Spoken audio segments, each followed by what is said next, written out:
Everyone, কৃষ সঙ্গীতা ব্লগে সবাইকে welcome. Last ব্লগটাতে তোমরা দেখলে যে আমি এসেছি দিল্লিতে আমার ফ্রেন্ডের বাড়ি অনুষ্ঠার ফ্ল্যাটে। সো এখানে এটা অ্যাকচুয়ালি যেটা আগের ব্লগেও বলেছিলাম যে এটা অ্যাকচুয়ালি প্রপার দিল্লি নয়, এটা গাজিয়াবাদে রয়েছি। আর আমি তোমাদেরকে এটাও বলেছিলাম যে আমি দিল্লিতে মেনলি এসেছি আমার একটা ফ্রেন্ড লন্ডন থেকে এসেছে ওর সঙ্গে দেখা করার জন্য। সো এখন আমি আর অনুষ্ঠা বেরিয়ে পড়েছি আমার ওই ফ্রেন্ডটার সঙ্গে দেখা করতে যাওয়ার জন্য। কারণ ফার্স্ট অফ অল যেটা তোমাদেরকে বলেছিলাম যে গাজিয়াবাদ থেকে মেন যে দিল্লি সেটার ডিস্টেন্স অলমোস্ট অ্যারাউন্ড 1.5 আওয়ার্স মতো লাগে, 1 ঘন্টা বা 1.5 ঘন্টা মতো লাগে। সো আমি অনুষ্টাকে বললাম যে আমি একা কেন যাব, তুইও চল আমার সাথে। তাই আমরা দুজনে মিলে দুপুরের খাওয়া দাওয়া করে এখন বেরিয়ে পড়েছি দিল্লির উদ্দেশ্যে। আমরা যাচ্ছি কোথায়? যাচ্ছি হচ্ছে কনট প্লেস। দিল্লির সব থেকে যে ফেমাস জায়গাগুলোর মধ্যে কনট প্লেসও হচ্ছে খুব ফেমাস একটা জায়গা। যারা দিল্লি গেছো তারা জানো অবশ্যই।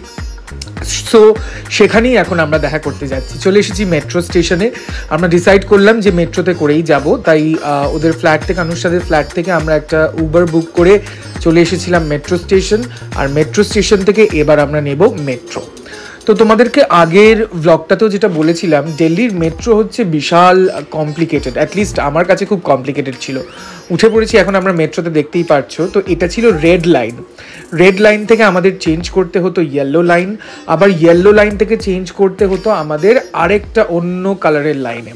সো মানে দুবার মেট্রো চেঞ্জ করে তারপরে আমাদেরকে যেতে হয়। সো মানে একটু কমপ্লিকেটেড আমার কাছে, বাট আমার সাথে অনুষ্ঠা ছিল। সো ওর তাও কিছুটা হলেও আইডিয়া অনেকটা ছিল আমার থেকে বেশি। সো আমি নিশ্চিন্তে এগিয়ে চলেছিলাম কনট প্লেসের দিকে। সো আরেকটা জিনিস, এখানে মেট্রোটা মানে এত বেশি লোকেরা ইউজ করে, কারণ নর্মালি আমি খুব কমই দেখলাম যে বাস বা অটো বা ট্যাক্সি বা ক্যাব এইসব লোকেরা খুবই কম ইউজ করে, বেশিরভাগই মেট্রোরা লোকেরা ইউজ করে। আর এই যে চলে এসেছি ফাইনালি, দেখতেই পারছো এটা কনট প্লেসে। আমরা একটা বার কাম রেস্টুরেন্টে এসেছিলাম।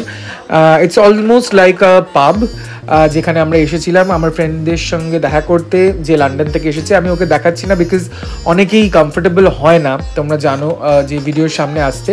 তাই আমরা ভিডিও আমি এমনভাবেই করেছিলাম যাতে ওকে দেখা না যায়। আর দেখো বারটা এত সুন্দর, এই পাবটা, যে মানে আমার দেখে প্রচণ্ড ভালো লেগেছে। আমি ভিডিও না করে থাকতে পারিনি।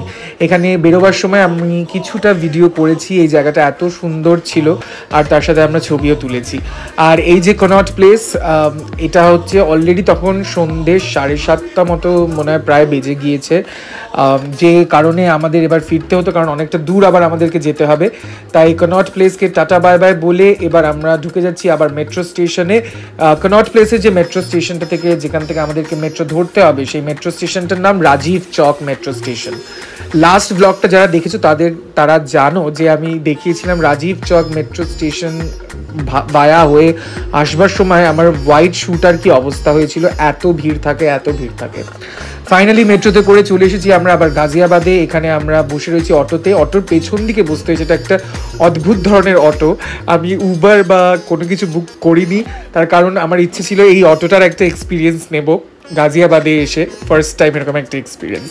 সো এই অটোতে উঠে গেছি। অটোতে উঠে এখন আমরা ফিরে চলেছি আবার আমাদের বাড়ির উদ্দেশ্যে।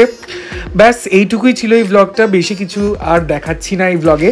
আবার নেক্সট ব্লগে দেখাবো যে এর পরের দিন আবার আমরা কি করেছিলাম। তো যারা দেখছো ব্লগটা, সবাইকে একটা রিকোয়েস্ট, প্লিজ সাবস্ক্রাইব করে দাও আমাদের চ্যানেলটা, লাইক করো, কমেন্ট করো, শেয়ার করো, আর প্লিজ তোমাদের সাপোর্টটা আমাদেরকে করো। তো চলো আজকের মতো ব্লগটা এখানেই শেষ করছি। টাটা।